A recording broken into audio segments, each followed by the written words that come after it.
Welcome to the September 22nd meeting of the Westborough Planning Board. We have several items on the agenda this evening. But first, I have to read the governor's disclaimer into the record. Pursuant to Governor Baker's March 12, 2020 order suspending certain provisions of the Open Meeting Law, General Law, Chapter 30A, Section 18, and the governor's March 15, 2020 order imposing strict limitation on the number of people that may gather in one place. This meeting of the Westborough Planning Board will be conducted via remote participation to the greatest extent possible. Specific information and the general guidelines for remote participation by members of the public and/or parties with a right and/or requirement to attend this meeting can be found on the Town of Westborough's website at town.westborough.ma.us. For this meeting, members of the public who wish to watch the meeting may do so in the following manner. Members of the public wishing to participate from their remote location are encouraged to email their questions to planning@town.westborough.ma.us. No in-person attendance of members of the public will be permitted, but every effort will be made to ensure that the public can adequately access the proceedings in real time via technological means. The meeting can be viewed on Verizon Channel 24 and Charter Channel 191 or live streamed online at westboroughtv.org. In the event that we are unable to do so, despite best efforts, we will post on the Town of Westborough's website an audio or video recording, transcript, or other comprehensive record of proceedings as soon as possible after the meeting. I will close that. So let me get back to the meeting. Sorry, guys. I don't like reading it on your screen, Kristen, because it's too small and my eyes are going. So first agenda item is special permit and site plan review, de minimis change for an addition to the outdoor playground. Jim Robbins, do you want to introduce this or should we go directly to Sure. I'll just make a brief remark. As you know, the site at West Park Drive is under construction. It's proceeding according to plan. And this evening we have Scott Weiss here from Gutierrez, who will talk to us about a new item that they wish to place to support the main use, which is the office building. Scott is going to tell us about playground and some grading changes that are minor changes and within the scope of the special permit. So that being said, I'd like to turn it over to Scott Weiss of Gutierrez. Real quickly, Scott, did you want to share the documents from your end to point things out, or do you need me to share them on my end? I'm happy to share. If I think I just clicked the share button and it says I cannot share at the moment. Yep. I have to stop. If you're going to do that, I'll go ahead. Just going to put up pretty much the same plan. So this will allow me to at least point and click a little bit. Can everybody see my screen now? The same plan that Kristen just had up? Yes. Yes, Scott. Terrific. Good evening, everyone. Again, for the record, Scott Weiss with the Gutierrez Company. Thanks for having me tonight and for all your efforts during these difficult times. And hopefully we're all able to get back together in person sometime in the near future. So as Jim indicated, we are moving along on our construction of 800 West Park Drive. If you remember the building for Olympus Corporation, they are fully committed to the building. Even despite all the changes, everything has been moving forward. So we continue on that. We look forward to an early first quarter 2021 completion. And so the site work itself is actually getting close to wrapping up. And during the initial permitting of the project, we had talked about the possibility of there being a daycare operation within the facility to serve just employees in the facility. At that time, it was uncertain whether it would be included or not. They weren't 100% sure. Since that time, as we've applied for the building permit, all of the work includes a daycare area, and as part of that you're required to have an outdoor play area associated with this. Again, this would be just for just for employees at the building's use. So we have now come back with a updated modification to the plan to add this outdoor play area associated with the building. And we've provided you with basically a red line set of plans to be able to show the changes. There are also a couple of other additional minor changes, and I'll highlight those as well. So the plan set that was given, there are a couple of additional plan sheets that were are now included, which of course there are a couple of other plan sheets that are highlighted in red on these sheets. I assume you can see that. And those have been added. But what has changed, and I'll go to the layout plan. So West Park Drive is on the bottom of the sheet. The driveway into and around the building is shaded in gray, and the parking area is off of that. You may recall there was a grassy area to the sort of northeast end of the building in here. And in that area now, we are proposing to add some sidewalk, a fenced-in area around the play area, and some walkways around that play area. So that is what you're seeing here, is the addition of this outdoor play area and a play structure, as well, the addition of some sidewalks on this. Just to give you an idea of a couple of the other things, I'll just scroll through to the planting plan, which shows the same area, and some of the trees and landscaping have been moved around a little bit. The blue is where they were originally proposed. The red is where things are being moved to. None of the numbers of plantings or trees are changing. All of it remains the same as part of that.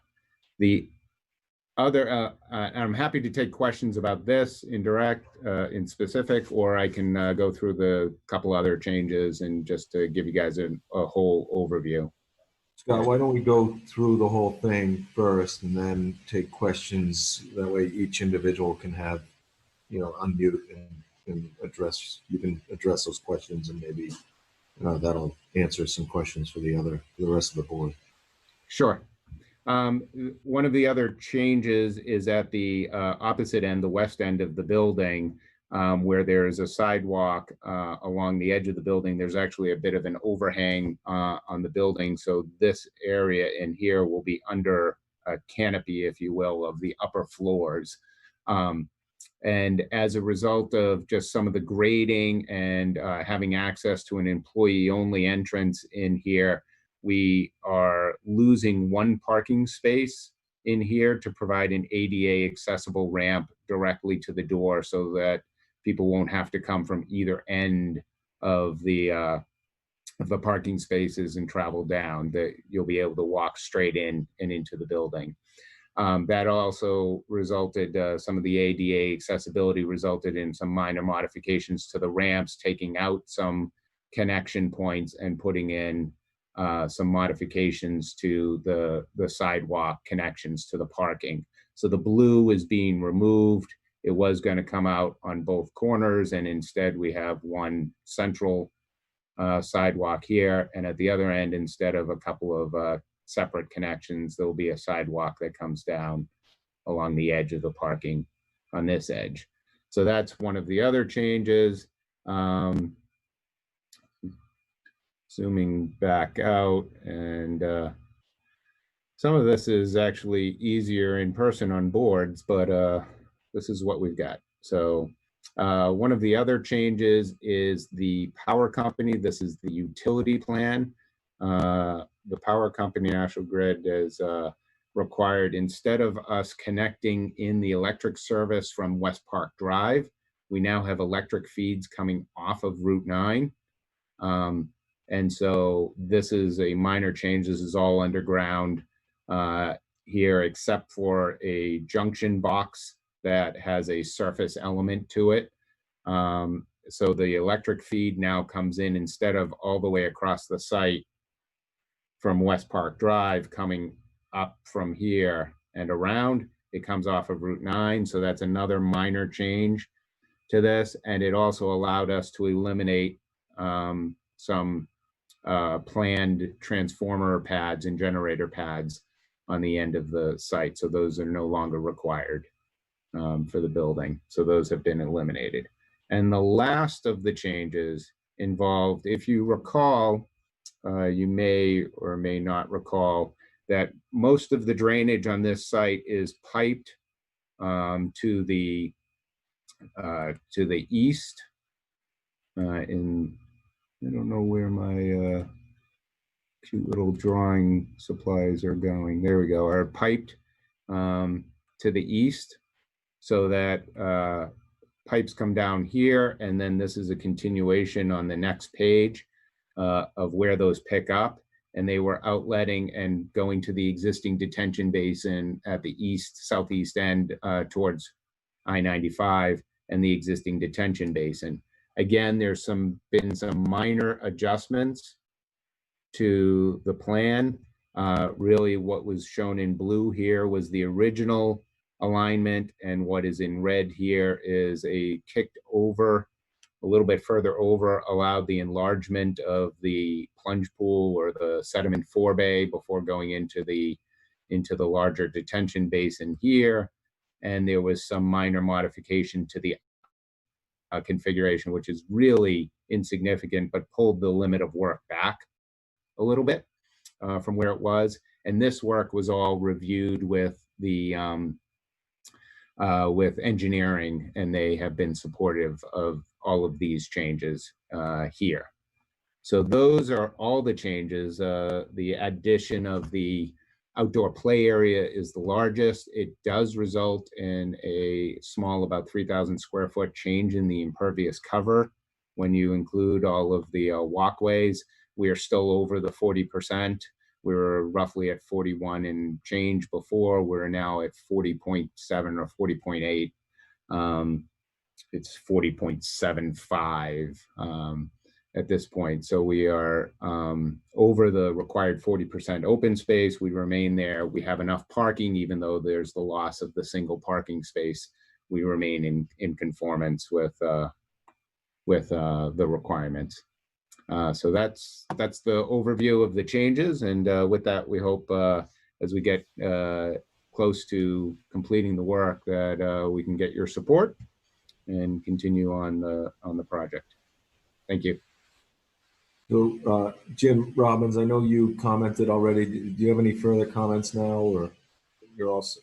Just to sort of frame the changes with regard to permitting, this is within the scope of the original special permit. If you find that, in fact, you all feel it is within the scope of the special permit, the permit that you granted before allows you to make that determination here at a regularly scheduled meeting. You don't require a public hearing, and a simple majority of the planning board is all it's required to approve.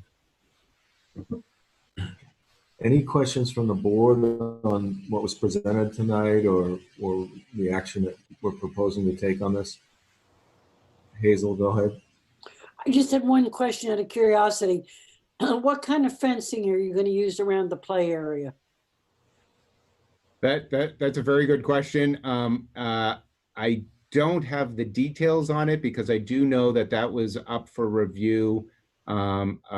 Specifically, we had a fence, and it's being rejected for a different fence that's being proposed by the architect and site design team, so that it is fully compliant with children's play area requirements in terms of slat spacing, and will limit the potential for entrapment and things like that.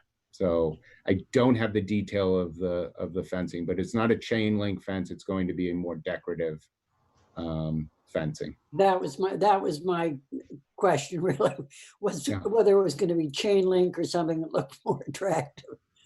Yeah, so it will be a more attractive decorative fencing. You just happen to nail the one sore spot in some of the design comments that we've been having on the review to make sure that it is fully compliant with children's play areas. There are very strict fencing requirements Yeah, I associated. knew that, right. Yeah. So Hazel, Okay. that leads me to one of my questions, if you don't mind. It does say 6 feet high ornamental fence on the plan. I just wanted to confirm that's gonna go around the entire play area.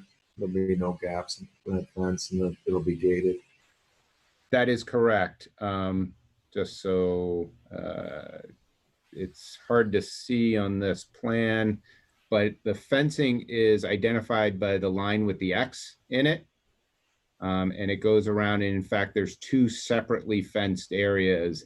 And I think this is based on differences, different classes, difference of ages Right. of children that may be in each area.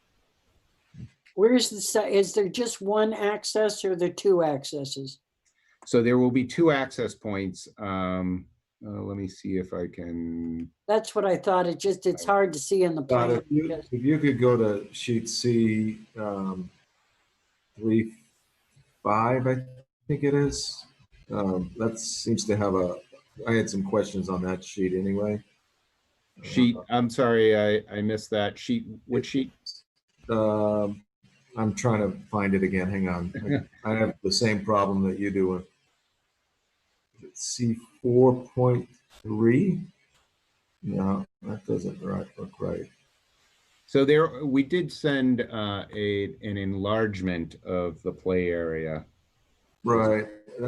I thought that was 5.3. C 5.3. Am I wrong? No, you are correct. That is, I believe I need to stop sharing this and start sharing a different PDF.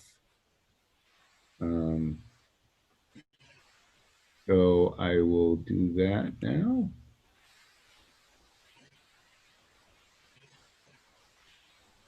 That'll show you the access points, Hazel, and it'll help me with one of my questions as well. So, Right. Correct. So there's an access gate in this location. I don't know why it doesn't like to there in that location, as well as an access in this location to get you into this play area, but also a cross access between the 2. Is there no requirement for any more access for fire regulations? To my understanding, there is not a requirement for like a separate egress, although that's a good point as well. We're talking with the building inspector as well to see if an additional gate needs to be provided from each area. Yeah, I would have been concerned about, for example, if you had to get an ambulance in there, whether there was access that way. So that was my question really, is I was wondering whether there wasn't a requirement for a wider gate that would allow an ambulance access. at least Yeah, these are actually fairly small, relatively small areas. They're not, so I don't know that you would bring an ambulance in, but certainly getting emergency personnel in and out obviously is important. Okay. Hazel, is that all you had? I don't. Yep. Yep. Okay. Jim Ball, I think you had a question. Actually, you answered it, Mark. I wanted to see the fencing, so that was my only question, to be certain it was secure, and I figured building department would be on top of that. So no, I think these are the minutes. I would support the plan. No other questions, Mark. Thank you. Okay, Tim Kaler. I don't have any questions of this, Mark. Okay, I think you've answered most of my questions. I just had one more question about these structures. You see there's rectangular structures, at least 4, 5 of them. Some of them I think are 12 by 12. The other ones are 14 by 14. Are they like pavilion type structures for shade and element protection? Exactly. They're really just covered, shaded areas. They're not enclosed. They're completely open. just to give some cover and respite from sun or bad weather, I guess, as well. But they are open. On those when you get a chance. I'm sorry, you moved it out and it wasn't quite. Oh, sorry. That's all right. Yep, I was trying to give everyone a better perspective, but yes. Yeah. So you have there's one in the right play area and one in the left play area that seem very close to the fence, and the one on the right actually. This one? Well, that's I would call that one the one on the left. Oh, gotcha. That one's very close to the fence. It almost appears to be on top of the fence. And the one on the right, down by the 492.18 number, the bottom right in the other play area, that one actually seems to go outside the fence. Is that just? That's just the overhang of the sort of the large Poster set umbrella inside type. the fence? The poster set inside the fence? Yes. Okay. Yes. All right. That is correct. That was my question, and you've answered that. Okay. Yeah. All right, Hazel, you had something else now? Yeah, my one other question is, what happens in the winter? Do you plow the area? Do you use the area? And if you did, I don't know. I mean, is there any thoughts about that? So it would be, as I understand, maintained year round, so that unless weather conditions were such that they could not go outside and play, they would. So they would use it, they'd bundle up, put their coats on, go out and play. Think of it as school recess, obviously, for the older kids who would be in here, which are still probably in the 3, 4, 5-year range. So I think that they would use it year round, and it would be shoveled and maintained. So again, most of these walkways are only 4, 5, 6 feet wide, 4 feet wide here, 6 feet in this access area. So it's not a very wide area. It's just for getting in there, running around. Okay. Any other questions from the board? All right. I will try to get back to our motion. All right, so we had a draft motion from Jim. Do you want to stop Sure. sharing, Scott? Absolutely. All set. I can pull it up could you if pull you that up for want. me? I'm trying to do 2 screens at once and it's not working. So.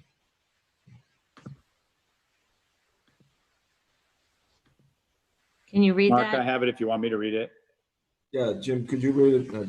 I'm just trying to get the date off of the other plan, but if you have it up, that's great. Yes, I move that the Westborough Planning Board approve a minor modification to the site plan as part of a special permit ID 2019-01 to allow an outside playground and revised grading associated with drainage at 800 West Park Drive as shown in the plans entitled Proposed Office Building in Westborough, Mass.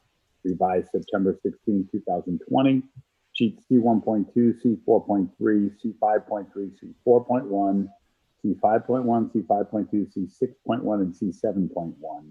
The board finds this request to be a minor modification within the scope of the special permit, and therefore a public hearing is not required, and that consistent with the conditions of the special permit, a simple majority vote is all that is required to approve this minor modification. Second. Okay, Hazel got the second. Any discussion? All right, I had a question.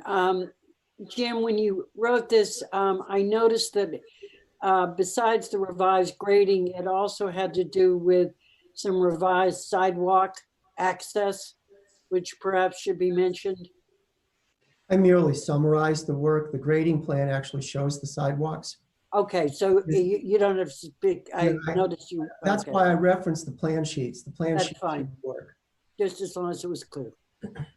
Any other discussion of the motion? No. I'll do a roll call. All those in favor of the motion, Hazel? Yes to approve.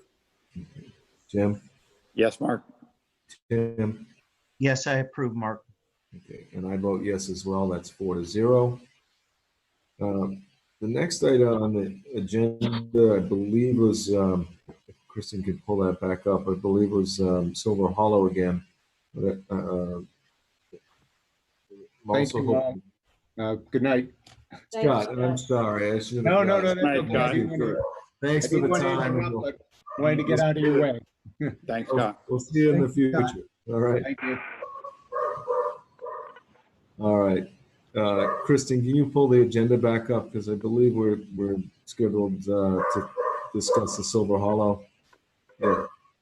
Oh, no, the next agenda item is the Rugged Trails agenda item. And we have a letter from the applicant requesting a continuation to October 31st, was it? October 6th, they thought.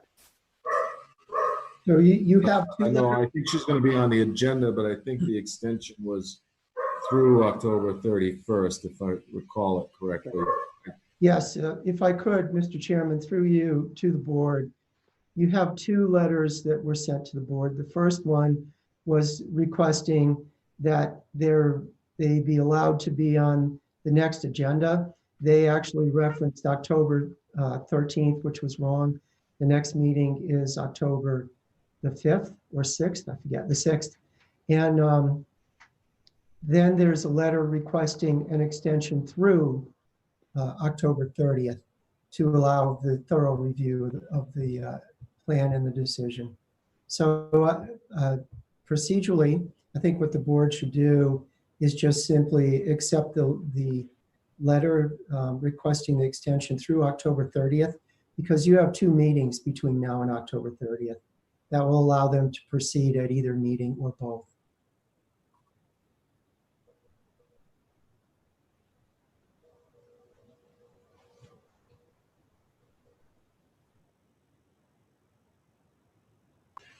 Any questions on what Jim just told us? Okay, we need a motion and a vote on that, right, Jim? That's right, I think is what you said, although you muted yourself, so. Yes, please. Sorry about that. Yes. I'll make a motion to continue 228 Ruggles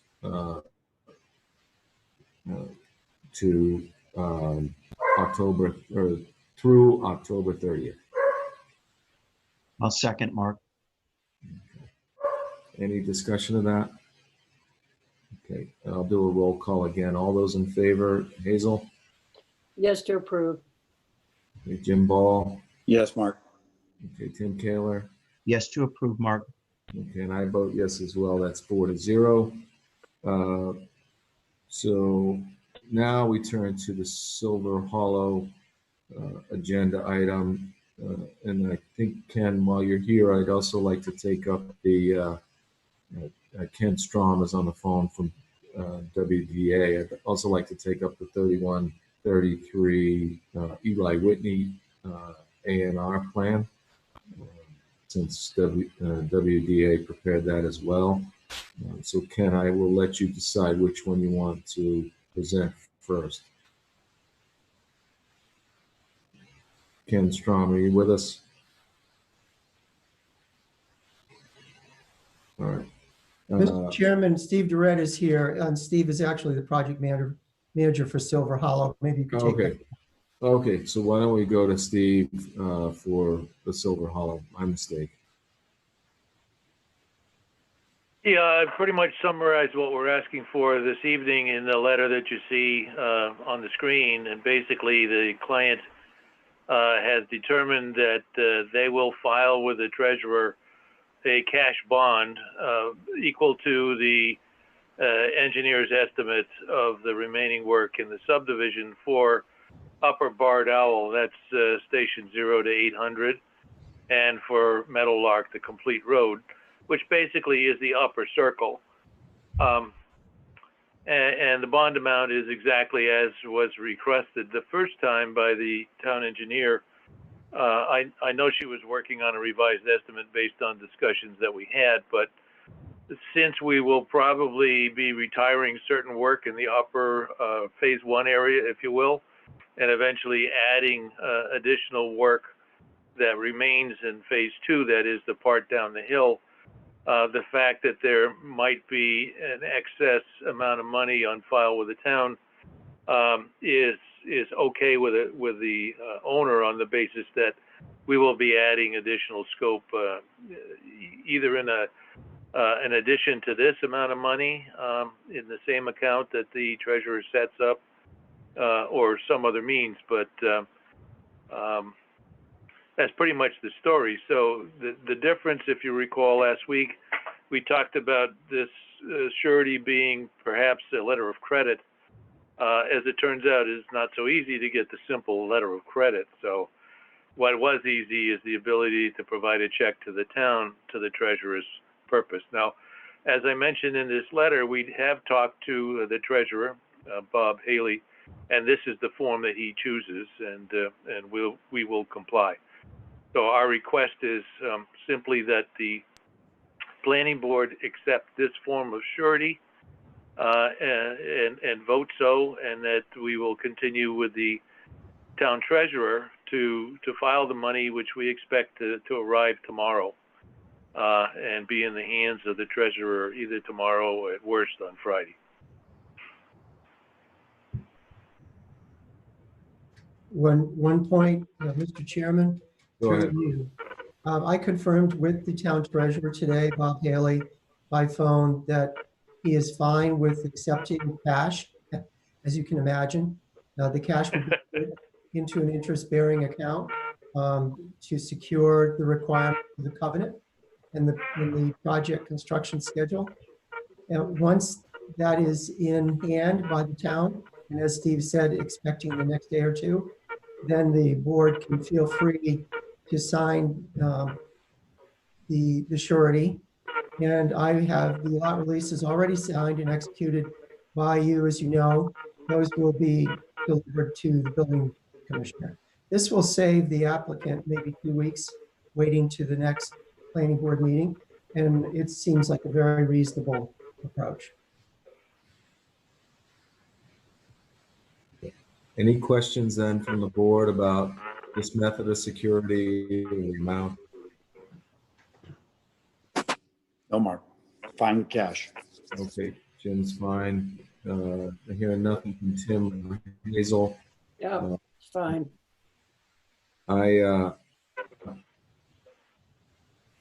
move that the Westborough Planning Board approve and accept Form I, assignment of security performance secured by a deposit of money dated September 20th, 2020, made by Silver Hollow Estates LLC to guarantee the performance by the applicant of all covenants, conditions, agreements, terms, and provisions specified therein. Silver Hollow Estates residential subdivision, the assignment of security being presented and endorsed by Stephen C. Durrett, agent for Silver Hollow Estates LLC. Second. Okay, any discussion of that motion? No. Okay, again, I'll do a roll call. I'm sorry. Tim, you were shaking your head no, right? No questions. Yeah, motion is fine. All those in favor, Hazel, Yes. Jim Ball, Yes. Tim Taylor, Yes. and I vote yes as well. That's 4-0.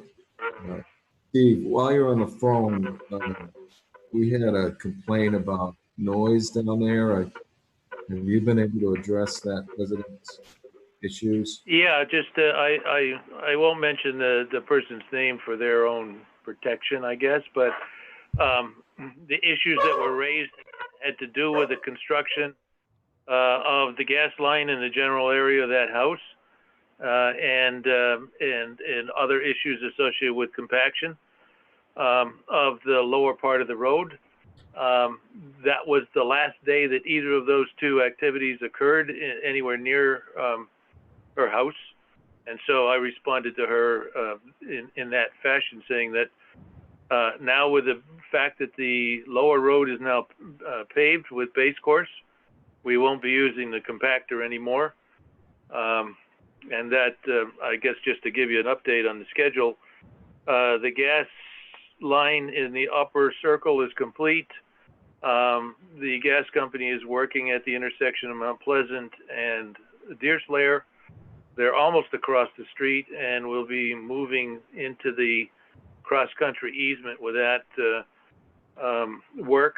Hopefully they'll be done perhaps middle of next week or so. Mass Electric was in the subdivision starting on Monday. They pulled all the wire throughout all the conduit, and they have to make some connections relative to, and set the various transformers. I think there's 11 transformers in the subdivision, and then connect those circuits to the circuit in the street. So, you know, as we have implied that we're down to a few items of significance, being the curbing in the lower Bard Howell and other odds and ends to bring the subdivision to pretty much completed as far as infrastructure is concerned. So, like I said, I think the potential for disturbances associated with the subdivision construction itself have pretty much passed. And so we have tried our best to deal with not only the general construction issues, but the concerns of the people who are neighbors around the subdivision as well. Steve, thanks for the update on that. I am concerned about it because I know it's been a long haul for these neighbors. So hopefully we'll have things quiet down there. So thanks for coming in. We'll see you at a future meeting, I'm sure. Why don't we turn to Ken, our next agenda item. Ken Strom is here from Waterman Design for the 3133 Eli Whitney. Ken, I'm sorry, I thought you were presenting Silver all as well, because the agenda said Waterman Design Associates, but I don't. Yeah, regardless, I'd like to take the A&R up now and remind everybody that next week is the special town meeting on this purchase. And that's September 29th at 7 p.m. at the high school. So Ken, if you are ready, you're muted, so I can't hear you. All right. Jim Robbins, could you maybe present for him? I don't know if he is even on the call. Be happy to do that. And if Ken can hear us and join us, then I'll be happy to yield once you're able to get on the line, Ken. And here you see the Form A, which is simply our typical form that we require when someone requests an A&R. And in this case, it's the town's request because we're going to be purchasing this property. The intention of the plan, which you'll see in a moment, is to create two parcels. One is a frontage parcel along Eli Whitney, comprised 4.9 plus acres. And then a rear parcel that has no access that will remain as open space in excess of 60 acres. Kristen, can you show the plan?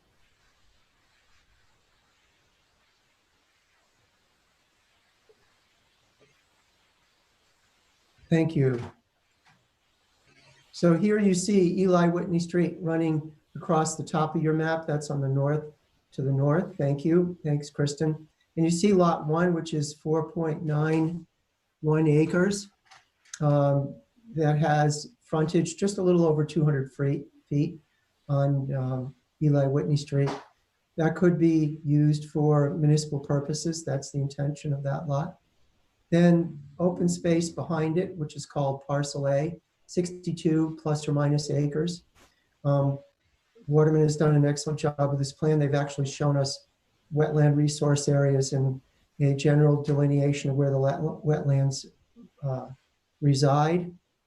This plan conforms to our requirements for an A&R, both at the local and the state level. It has both frontage and access. It also has a note on it that explains that endorsement of this plan is not a determination with regard to zoning compliance. And I require that on all plans so that whoever is creating this knows that all we're doing is we're creating the lot. We're not approving a buildable area or a buildable lot. That's my presentation. Any questions from the board on this? Yeah, Jim, what's that other little piece? This one right here? Mm, Where am I looking, Hazel? The one to the left of lot 1. Oh, that's a house lot. That's That a- is the house lot. Okay, I Yeah. just wanted to clarify that. Yeah, and there's a building on the lot. Okay, Yeah, that was broken off from the main parcel years ago. that's what I thought, but I just, as I said, I wanted to clarify that. Okay, Um, Kristen, if you could zoom in on the date and I can make a motion on this.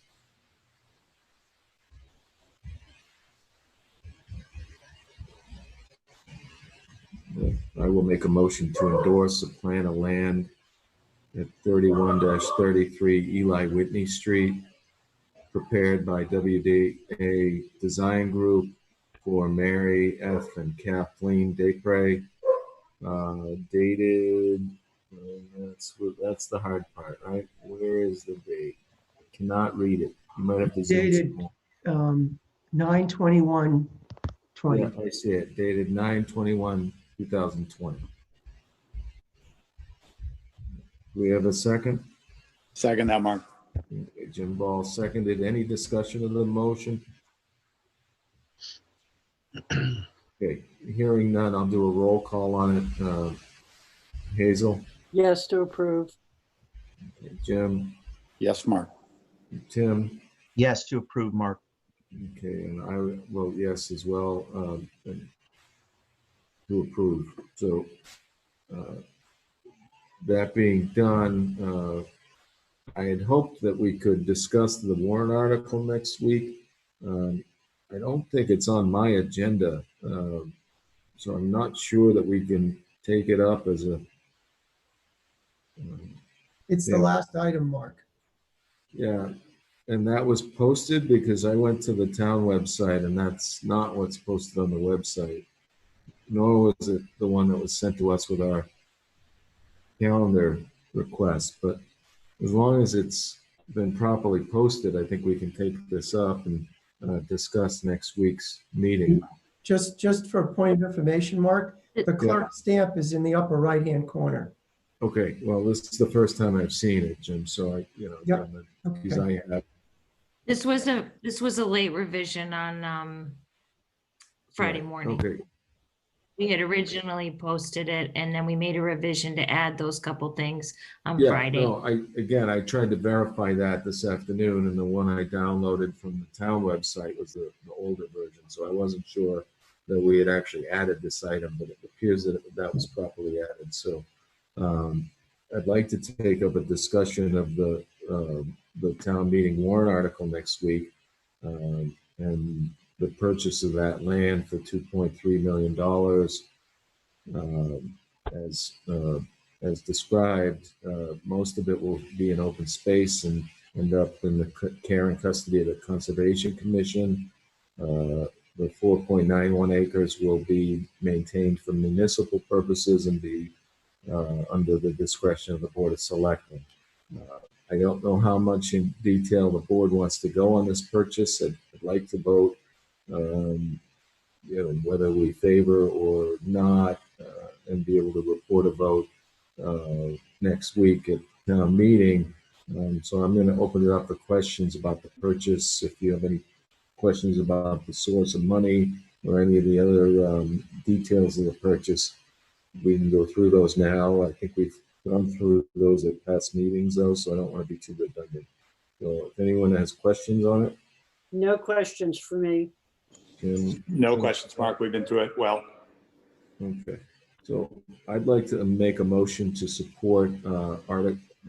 I don't have the special town meeting warrant, but I'd like to make a motion to support the article for the purchase of land at 31-33 Eli Whitney as written in the special town meeting warrant for Second. September 29th. Thank you, Hazel. Any discussion of the motion? Nope. Again, I'll do a roll call. All in favor, Tim Kaler? Yes. Okay, Jim Ball, Yes. Hazel? Yes to approve. Okay, and I vote yes as well. Thank you. Last item on the agenda is a discussion of, I'm sorry, the master plan update is the one I skipped over to get to that. So, Jim Robbins, I'll start with you, and then if Hazel has anything to add, we can hear from her about the master plan. But Jim, go ahead. Thank you very much, Mark. So you know that we had our kickoff, or I should say re-kickoff meeting a week ago Wednesday, or last week, to reconvene the Master Plan Advisory Committee. And at that meeting, we discussed the focus groups, the subcommittees, and the baseline analysis that was done by our consultant, VHB. And each group is going to finish their issues and opportunities table template and send it to the consultant for incorporation in the baseline chapters. That is due on October 2nd. After that time, we will move into the second phase of the master plan, which is Westborough proposes. That phase is called proposes because it will be where we begin to think about how we want to address the issues and opportunities that were identified in the first phase. And during that phase, there'll be another public hearing. So we had a public hearing, as you know, prior to COVID and before we decided to take a break from the master plan over the summer. In this phase, we will roll out what we're suggesting the town ought to do to take steps in its plan to address the issues and the topics that we want to accomplish by identifying opportunities and practices that will be put into the actual master plan itself. That's the second of 3 phases, and it will last until, I believe, March of next year. So if anyone is interested, please go to the master plan webpage on the town website. You can click to the link there. I would also urge people to do some storytelling. There's a feature on that link that allows you to share fond memories or recollections of Westborough. So if you've been in town a long time, please take this opportunity to share something that you think would be of interest to other people that they may not know. Things that have changed in the town, things that were at one time highlights of the town. Maybe someone would mention the Westborough Speedway. It isn't, that's why the plaza is named Speedway Plaza, yet no one ever talks the fact that we had a speedway in town. We also had an airport in town at one time. And we had a pavilion out on Lake Chauncey for functions and parties. So it would be nice to have some of those things recalled and written about in our storytelling feature online. And that said, I don't know if Hazel wants to add to anything of that. No, I think you covered it. Mark, through you again, if we're done with the master plan, if there aren't any questions, if there are any questions, I'd be happy to answer them. But if we're done with that section, I'd like to talk about the new Via Van and shuttle service that is around town. Please, Jim, I think that's a good segue. So as many of you know, Via Van service has replaced the Westborough shuttle. And at our last meeting, the folks from the Worcester RTA, that's the Worcester Regional Transit Authority, came with the organization known as VIA, to talk about their new van service in town. There are 4 vans that function on an app in a demand responsive manner, which means you go online on the app and you request a ride. For the first month of service, the rides are free. Can't do better than that. And you can ride anywhere within Westborough, and you can actually also ride outside of town to designated destinations like Northborough Crossing. So if you wanted to go shopping at Northborough Crossing, you could do that. You can also ride to any of the features within town that are designated on the list. Bay State Commons, the Town Hall, the Senior Center, the library, of course, the train station, which is what was served by the former shuttle. The vans are red, white, and blue. They begin their day at the Department of Public Works, where they're stored overnight in the bus parking lot. The service runs Monday through Friday. There are 4 minivans or large SUVs And one of those is wheelchair handicapped accessible. So if you're transportation challenged, go online. If you have an Apple, go to the Apple Play Store. If you have a Verizon or a Samsung, something like that, go to the Google Play Store, and you look up VIA, VIA. You can download their app. It's free, and you can pull up a map. I know that Jim has done that. Jim Ball has done that. He might want to share his experience what the app looks like. But the service is up and running. Again, it runs Monday through Friday.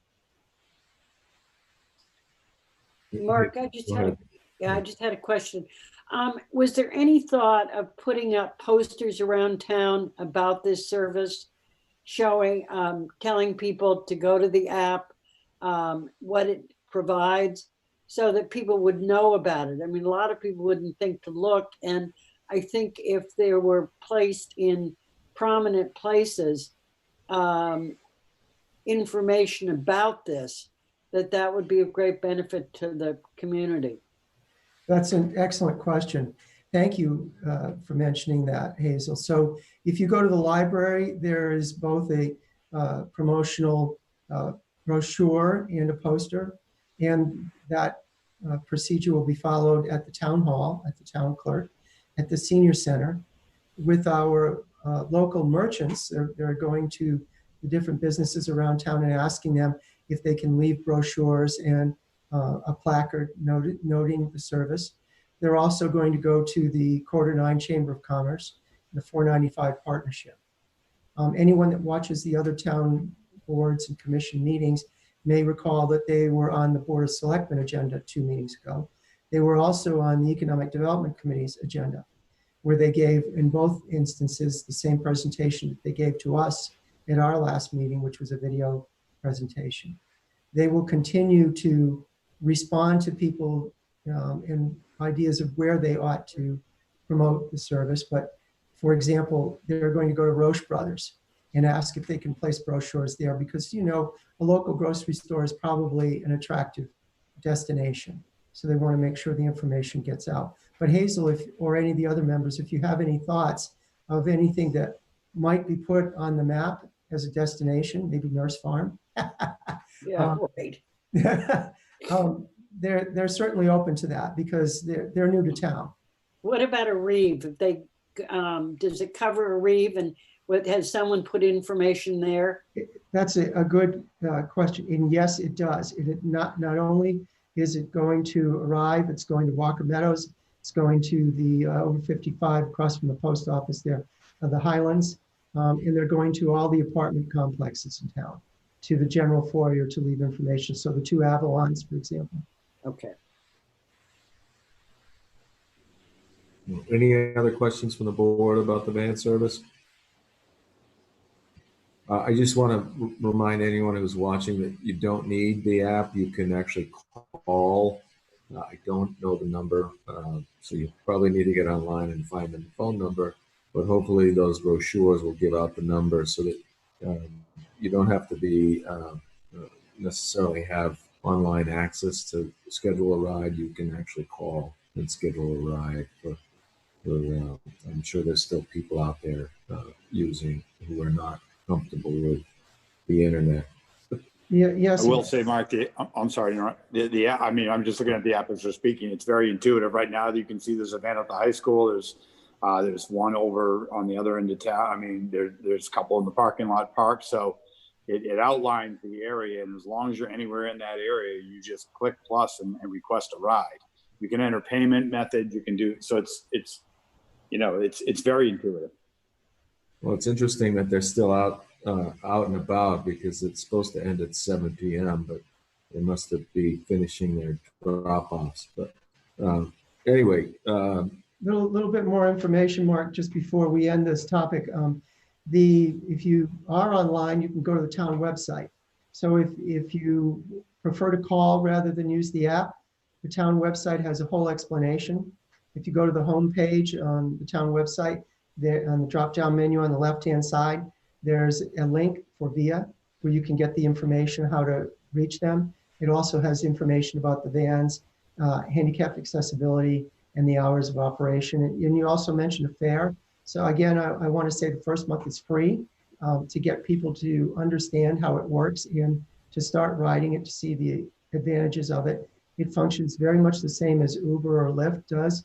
It's totally demand responsive, so it'll take you where you want to go.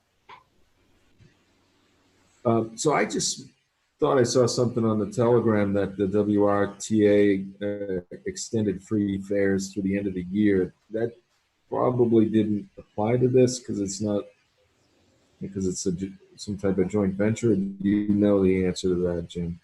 To my knowledge, the last information that I received from VIA was that the first month of service, which started yesterday, the 21st, so I imagine it would go till October 21st, was free. The Right. WRTA vans are different. They're owned by the WRTA. VIA is a private organization which is initially funded by the WRTA to supplant our former Westborough shuttle. But once the demonstration period, that's what I'm calling it, the initial kickoff period of 1 month, there will be a fee. It's going to be small. It won't be a full fee. I don't know what that amount will be, but eventually by the end of the year, it will go to a regular fee comparable to what you would pay with Uber or Lyft. I thought they said it was $2 a ride, unless you're going to the train station, then it's going to be $1 a ride. But I could be wrong about that, so we'll have to investigate that. All right. Any other questions on the van ride? No. I think the only thing we missed was the meeting minutes. Jim Ball, do you want to take those? Yes, Mark, we had a set of minutes from the 15th that I believe everyone had. Kristen sent those to us, maybe 2 or 3 weeks ago. Any questions on those minutes? No questions. No questions. I'm sorry, what was that not? Let me just see, Kristen, I want to make sure we have that date right. Yeah, it was Because the 15th. Okay, all right. No questions. So a motion to approve those minutes as presented to us from Kristen. I'll second, Jim. So You know moved. what? I'm sorry, Jim, you're right. I'm looking at the calendar and the 18th would have It been was August 18th. Yep. Okay, I thought I had that date right. Okay, so I'm sorry, I amend my motion to the minutes from August 18th. I'll second the motion. All right, I'll do a roll call again. All those in favor, Jim Ball, Yes? Hazel, Yes. Tim, Yes. and I vote yes as well. That's 4-0 to approve the August 18th minutes. Any other business that I'm missing, Jim Robbins, anything that we need? I have no further business. Just a reminder that the town meeting is a week from tonight. Great. Are we posting a meeting for that, Jim, in case we need to? I will post the customary meeting to begin half an hour before town meeting convenes and dissolve at the end of town meeting. All right. I hope you can all make that. I think it's an important meeting. And with that, I will make a motion to adjourn. Second that. All those in favor? Yes. Aye. Bye. Okay, that's yes for me, 4-0. Thank you all and have a great night. Thank everybody. you. Thanks so much.